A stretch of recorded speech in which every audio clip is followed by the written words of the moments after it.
Donald Trump said it himself, OPM, other people's money. But now, for the first time since he won the Republican nomination 7 years ago, the New York Times reports Trump has spoken seriously about the possibility of putting his own money into this race. Why? Well, much of that OPM, as he calls it, is being used to pay for his criminal defense.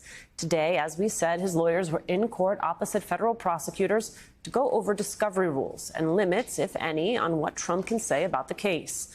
From the Times, quote, new financial reports show that the former president's various political committees and the super PAC backing him have used roughly 30 cents of every dollar spent so far this year on legal-related costs. The total amounts to more than $27 million in legal fees and other investigation-related bills in the first 6 months of 2023. That's according to a New York Times analysis of federal records. That amount includes payments to 8 law firms, getting more than $1 million each just in the first half of this year. And that amount could balloon as Trump's cases head to actual courtrooms. The Times notes Trump's complex political orbit is already spending more than it is taking in and tapping into money it raised years ago, an unusual trajectory this far out from an election. Predictably, Trump is upset, suggesting on social media, quote, resources that would have into ads and rallies will now have to be spent fighting these radical left thugs, which is a rich thing to say, given Trump's the reason he's in this position in the first place. Well, well, well. It is not the consequences of one's own actions. But that backwards response is permeating the Republican Party. Listen to the accusation Congressman Byron Donald made. But to a broader perspective, what the Department of Justice is really doing is they want to bleed Donald Trump dry. They want him to use up so many campaign resources with these terrible, phony indictments that it's going to be hard for him to mount a challenge of the presidency. And for the American people, understand what this means. This means that the Democrat Party and Joe Biden are using the power of government to basically turn the screws on their political opponent. Irony, it hits you like a shovel to the face, falsely accusing President Biden of trying to subvert democracy by holding Donald Trump accountable for literally trying to subvert democracy. The modern Republican Party, where everything's made up and the points don't matter. And that is where we start this hour. Joining our conversation from the New York Times, congressional reporter Luke Broadwater, plus voting rights attorney and founder of the site Democracy Docket, Mark Elias, and writer-at-large for The Bulwark and an MSNBC political analyst, Tim Miller. Luke, we have your New York Times colleagues to thank for this reporting. First, get us more acquainted with just how cash-strapped Trump's orbit is right now. Well, he is raising a lot of money, so these indictments have been a boon to him from a fundraising perspective.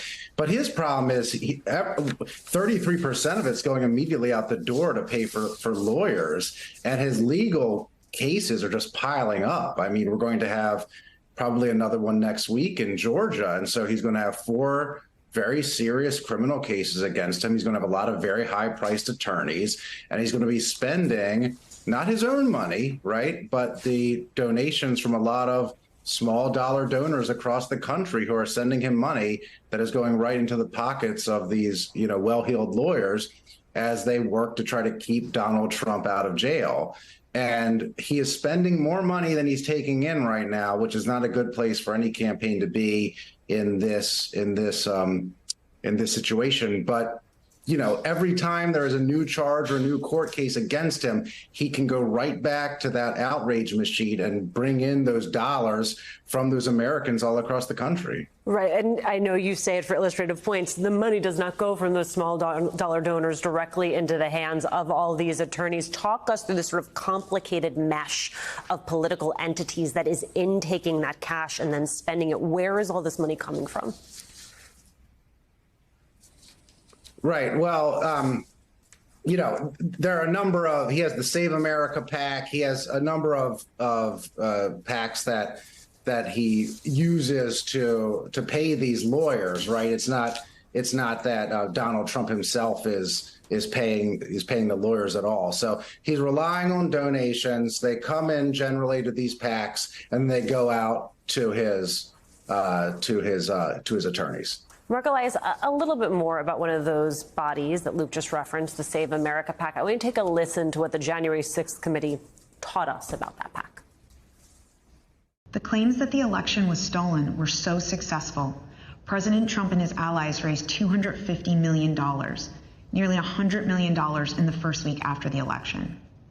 On November 9th, 2020, President Trump created a separate entity called the Save America PAC. Most of the money raised went to this newly created PAC, not to election-related litigation. The Select Committee discovered that the Save America PAC made millions of dollars of contributions to pro-Trump organizations, including $1 million to Trump Chief of Staff Mark Meadows' charitable foundation, $1 million to the America First Policy Institute, a conservative organization which employs several former Trump administration officials, $204,857 to the Trump Hotel Collection, and over $5 million to Event Strategies, Inc., the company that ran President Trump's January 6 rally on the Ellipse. Mark Elias, we understand Special Counsel Jack Smith scrutinizing the Save America PAC, trying to figure out if Trump's advisors knew he'd lost before they were raising funds off lies about non-existent voter fraud.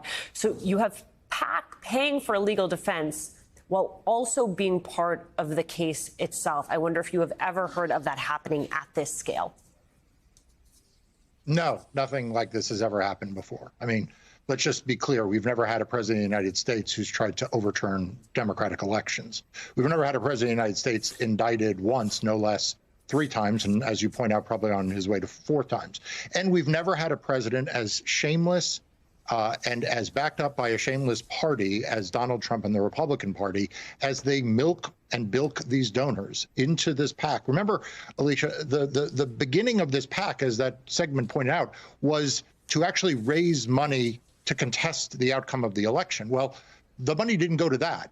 The next purpose of the PAC would be to support Republican candidates. And it appears the money didn't really much go to that. It's really going to enrich Donald Trump and his allies. And that is really, really an absolute another indictment of where Donald Trump and the Republicans stand today. Mark, does Jack Smith have the power to freeze those funds? So it's a good question. I mean, there's no question that Jack Smith, from what we've read in the newspaper, is investigating whether or not there was fraud in the collection of those funds. And if he finds that there was criminal fraud, then he could bring a forfeiture action to try to forfeit and freeze and forfeit those funds. Whether he is going to do that or not, I don't know. Right now, he's got his hand full with 2 criminal cases. Whether he expands that or brings another one or expands the D.C. one to include allegations of mail fraud and wire fraud around the PAC fundraising, we'll have to wait and see.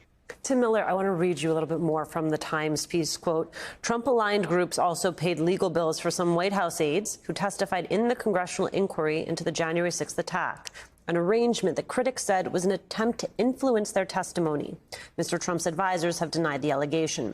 Mr. Trump has said the groups are simply trying to help friends and allies who've been caught up in politically motivated investigations. I mean, Tim, Cassidy Hutchinson comes to mind for me, I'm sure for you. She had a Trump world lawyer representing her during the 1-6 committee's investigation before firing that lawyer and suggesting on the record he had tried to influence her testimony. That lawyer, he has denied that allegation. But I wonder, as you trace this money, if that is a concern for you in this case.